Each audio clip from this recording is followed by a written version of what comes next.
किसी भी construction project के अंदर आपका जो वर्क ऑर्डर होता है उसकी काफी इंपॉर्टेंस होती है।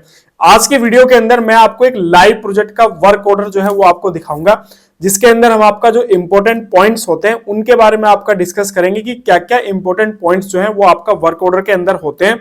और अगर आप एज ए इंजीनियर अगर आप किसी कंपनी के अंदर कोई वर्क ऑर्डर इशू करते हैं या फिर एज ए कॉन्ट्रैक्टर अगर कोई वर्क ऑर्डर आप रिसीव करते हैं तो उसके अंदर क्या क्या चीजें आपको देखनी चाहिए, वो सारे के सारे पॉइंट्स जो है वो आज की वीडियो के अंदर हम आपका डिस्कस करने वाले हैं। हेलो एवरीवन, मेरा नाम है अमित और आप सभी का स्वागत है सॉलिट्यूड एजुकेशन के यूट्यूब चैनल पे।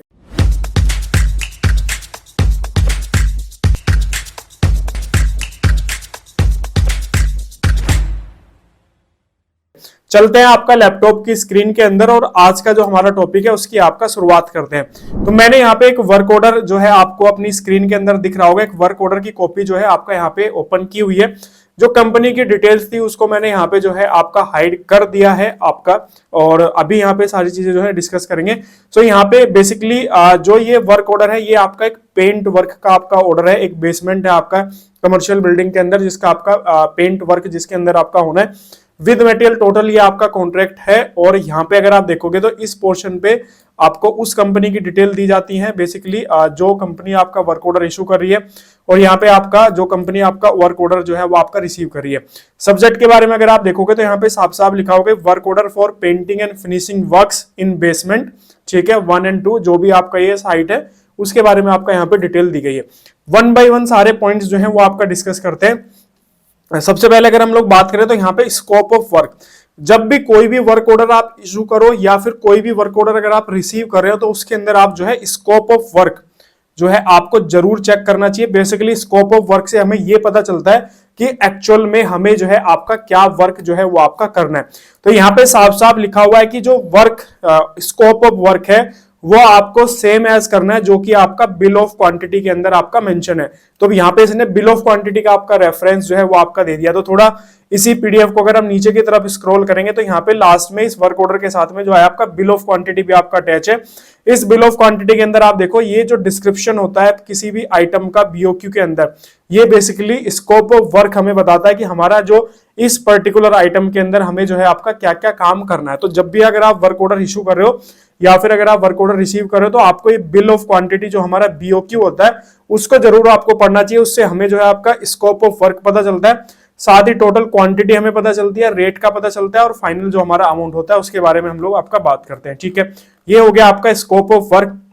इसके अंदर आपका नीचे की तरफ अगर आप यहाँ पे देखोगे तो एक लाइन लिखी हुई है जो कि काफी इंपॉर्टेंट है। इसके अंदर लिखा हुआ है कि क्लाइंट के पास जो है ये राइट है कि वो स्कोप ऑफ वर्क को जो है आपका कभी भी चेंज कर सकता है। तो अगर आप इस लाइन को पढ़ोगे, we reserve the right to increase or decrease the scope of work on any or all items or to change the nature of the work involved in any or all items to complete delete any items of the work you shall not be entitled to claim for loss आपका और anticipated profits। ठीक है, तो यहाँ पे जो client कह रहा है उसने अपने पास में राइट रिजर्व रखा है कि वो किसी भी वर्क ऑर्डर के अंदर इसके अंदर स्कोप ऑफ वर्क को चेंज कर सकता है, और आपको अगर प्रॉफिट या फिर लॉस होता है तो उसके लिए आपका जो क्लाइंट है वो रेस्पॉन्सिबल नहीं है।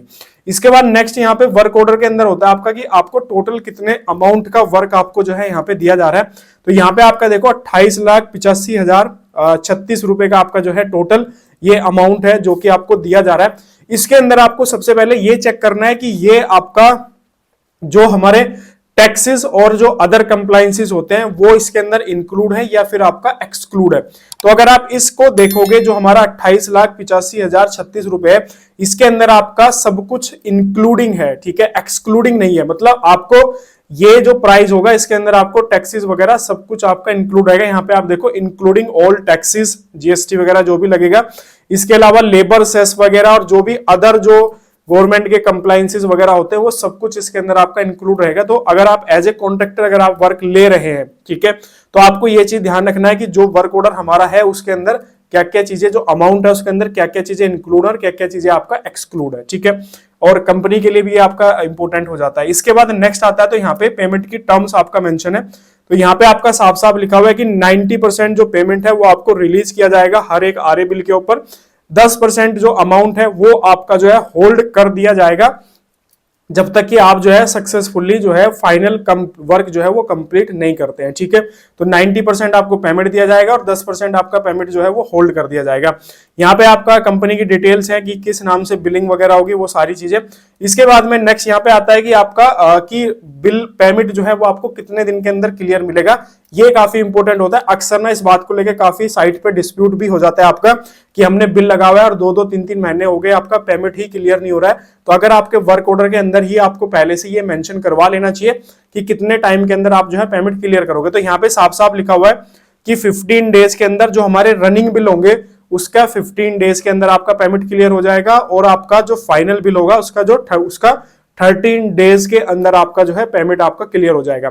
इसके बाद नेक्स्ट एक और आती है टर्म्स इसके अंदर, वो है आपका कंप्लीशन का टाइम पीरियड।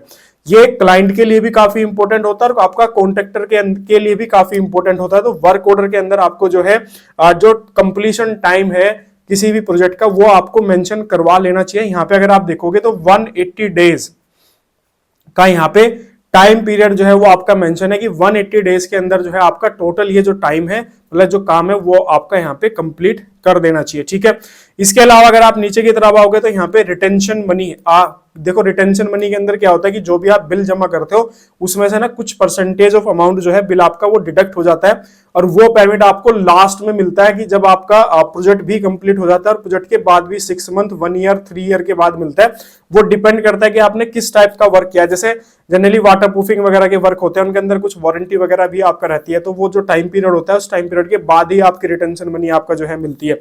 या फिर कुछ ऐसा होता है कि कंपनी क्या करती है कि आपका स्टार्टिंग में आपसे कुछ सिक्योरिटी मनी डिपॉजिट करा लेगी और उसके बाद में आपके जो पेमेंट है वो 100% आपके पेमेंट क्लियर करती हुई चलेगी, मतलब रिटेंशन मनी आपकी होल्ड नहीं करेगी। तो अलग अलग कंपनी की अलग अलग आपका टर्म्स कंडीशन होती है। अगर आप यहाँ पे देखोगे तो यहाँ पे आपका 5% रिटेंशन मनी है जो कि आपके हर एक रनिंग बिल से जो है वो आपका डिडक्ट होती हुई चली जाएगी, और वो आपको कब मिलेगी जब आपका डिफेक्ट लायबिलिटी पीरियड, ठीक है, जब आपका डिफेक्ट लायबिलिटी पीरियड जो है वो आपका कंप्लीट हो जाएगा उसके बाद आपको 12 मंथ के अंदर जो है आपका ये जो है आपका मिल जाएगी। मतलब 12 मंथ का हमारा डिफेक्ट लायबिलिटी पीरियड है। इस पीरियड के अंदर क्या होता है कि कोई भी डैमेज वगैरह अगर कुछ भी होता है तो वो कॉन्ट्रैक्टर की रेस्पॉन्सिबिलिटी होती है, कॉन्ट्रैक्टर को उसको जो है फ्री ऑफ कॉस्ट जो है वो आपका रिपेयर करना होता है। तो वो पीरियड जैसे ही मेरा खत्म होगा कॉन्ट्रैक्टर की जो रिटेंशन मनी होती है वो आपका उसको पे कर दी जाती है। ठीक है, इसके अलावा नेक्स्ट यहाँ पे होता है कि आपका यहाँ पे डिफेक्ट लायबिलिटी पीरियड, यहाँ पे अगर आप देखोगे तो 12 मंथ मेंशन है।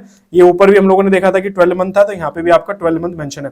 इसके अलावा आपका यहाँ पे लिक्विडेटेड डैमेज आपका यहाँ पे है, तो हमेशा ये भी चेक कर लेना चाहिए कि कोई पेनल्टी वगैरह तो आपका नहीं है कॉन्ट्रैक्ट के अंदर। तो अगर आप यहाँ पे देखोगे तो यहाँ पे पेनल्टी है आपका 0.5% से लेके 5% तक की आपकी जो है यहाँ पे पेनल्टी है। किस चीज की पेनल्टी है? कि अगर आप टाइमली वर्क नहीं कंप्लीट कर पा रहे हो और आप प्रोजेक्ट को जो है आप डिले करते जा रहे हो तो उस केसेस में जो है आपके ऊपर जो है पेनल्टी चार्ज की जाएगी। इसके अलावा अगर आप पेनल्टी से भी नहीं सुधरते हैं तो आपका जो क्लाइंट होता है उसके पास ये राइट रिजर्व होता है कि वो कभी भी इस कॉन्ट्रैक्ट को टर्मिनेट कर सकता है, और आपको एक टाइम पीरियड डिसाइड हो जाता है, उस टाइम पीरियड के अंदर आपको नोटिस सर्व करके आपको जो है वो साइट से हटा भी सकता है। इसके अलावा वो क्या कर सकता है कि आपके वर्क ऑर्डर की वैल्यू को भी कम कर सकता है। मान लो ये 28 लाख का प्रोजेक्ट है और आप इसको नहीं कर पा रहे हो, बार बार वो आपको नोटिस दे रहा है, बार बार आपसे बात कर रहा है, लेकिन आप जो है टाइमली ना वर्कमैन बढ़ा पा रहे हो या फिर टाइमली प्रोग्रेस नहीं दे पा रहे हो, तो वो क्या कर सकता है कि इसमें से कुछ काम किसी दूसरे कॉन्ट्रैक्टर को भी आपका दे सकता है।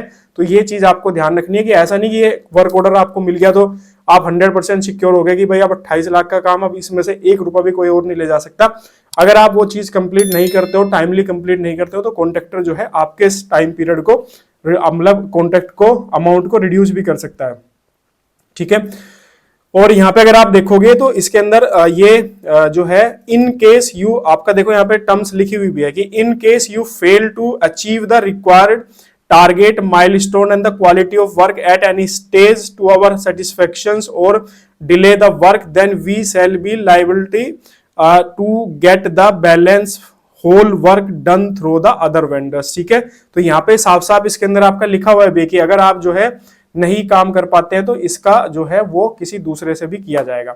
इसके अलावा नेक्स्ट आता है यहाँ पे लेबर रेगुलेशन। ये बहुत इंपॉर्टेंट होता है कि जो लेबर की जो आपके लेबर सेस वगैरह होते हैं और आपकी जो लेबर की लायबिलिटीज होती हैं वो किसके अंदर है, आपका वो क्लाइंट पे कर रहा है या फिर कॉन्ट्रैक्टर को खुद आपका करना पड़ रहा है। तो यहाँ पे अगर आप देखोगे तो यहाँ पे जितने भी कंप्लायंसेस है लेबर से रिलेटेड वो सभी के सभी आपके कॉन्ट्रैक्टर के हेड के अंदर है, क्लाइंट की कोई भी रेस्पॉन्सिबिलिटी यहाँ पे नहीं है। तो ये सारी चीज आप देखो, वीडियो को पॉज करके आप इसको डिटेल में पढ़ सकते हो, सारी की सारी जो लाइबिलिटी है वो आपका कॉन्ट्रैक्टर के हेड में। इसके अलावा नेक्स्ट यहाँ पे होता है कि क्लाइंट आपको क्या प्रोवाइड करा रहा है, जैसे यहाँ पे वाटर एंड इलेक्ट्रिसिटी जो है वो आपका क्लाइंट के द्वारा प्रोवाइड कराई जाएगी, वाटर और इलेक्ट्रिसिटी। इसके अलावा जो मटेरियल आप यूज कर रहे हो वो मटेरियल आपको खुद अरेंज करना है, उसमें कोई भी टूल्स वगैरह कुछ भी यूज हो रहा है वो भी सब आपको खुद ही अरेंज करना है। क्लाइंट आपको जो है सिर्फ क्या प्रोवाइड करा रहा है, आपको वाटर एंड इलेक्ट्रिसिटी आपको प्रोवाइड करा रहा है। इसके अलावा देखोगे तो आपको यहाँ पे कैंसिलेशन का क्लोज आपका जरूर होना चाहिए कि किन कंडीशंस के अंदर आपका जो है वो कैंसिलेशन हो सकता है। तो यहाँ पे आप इसको डिटेल में पढ़ सकते हो। बेसिकली जनरली कैंसिलेशन जो है वो आपका ज्यादातर केसेस के अंदर यही होता है कि कॉन्ट्रैक्टर अगर परफॉर्म नहीं कर पा रहा है या फिर वो क्वालिटी जो स्टैंडर्ड चाहिए वो अचीव नहीं कर पा रहा है, या फिर कंपनी की भी कई बार ऐसी सिचुएशन होती है कि कंपनी इस काम को डिले करना चाहती है तो भी वर्क ऑर्डर कैंसिल हो सकता है। टर्मिनेशन बहुत इंपॉर्टेंट है आपका कि टर्मिनेशन किन टर्म्स कंडीशन पे आपका टर्मिनेशन होगा, साथ ही साथ जो है नोटिस पीरियड कितना होगा। यहाँ पे अगर आप देखोगे तो 7 डेज का नोटिस पीरियड है, ठीक है। इस पर्टिकुलर उसके अंदर अगर आप देखोगे तो यहाँ पे 7 डेज का आपका नोटिस पीरियड आपका है। तो क्लाइंट आपको 7 डेज का नोटिस पीरियड देकर उसके बाद आपको जो है यहाँ पे हटा सकता है। डिस्प्यूट रिजोल्यूशन के लिए आपको यहाँ पे देखना पड़ेगा कि आपका जो कोर्ट वगैरह है वो कहाँ पे है। तो यहाँ पे आपका जो कोर्ट दिया गया वो आपका गुड़गांव का है, ठीक है। जनरली कंपनियां जहां पे वर्क करती हैं मोस्टली उसी का ही आपका जुडिशरी का वो आपका यहाँ पे रहता है, कि ऐसा नहीं कि काम दिल्ली कर रही है तो महाराष्ट्र का कुछ देगी। लेकिन अगर किसी कंपनी का हेड ऑफिस ही महाराष्ट्र के अंदर है तो सपोज करो तो वो वहां का भी आपका दे सकती है। तो इस तरह का ये वर्क ऑर्डर है। बीओक्यू यहाँ पे अटैच था इसके साथ में, साथ ही साथ सारी टर्म्स कंडीशन जो कि इंपोर्टेंट टर्म्स कंडीशन थी वो हमने इसके साथ में डिस्कस किया। इसके अलावा इससे रिलेटेड अगर कोई भी अगर आपका डाउट है तो आप कमेंट सेक्शन में बेझिझक होकर आप मतलब कमेंट कर सकते हैं। इसके अलावा नंबर्स दिए गए, कॉल कर सकते हैं, एप्लीकेशन है हमारी उसको डाउनलोड कर सकते हैं, सॉलिट्यूड एजुकेशन का लिंक दिया गया होगा नीचे। टेलीग्राम चैनल भी आप ज्वाइन कर सकते हैं, वहां पे भी रेगुलर हम लोग जो आपका अपडेट वगैरह देते रहते हैं।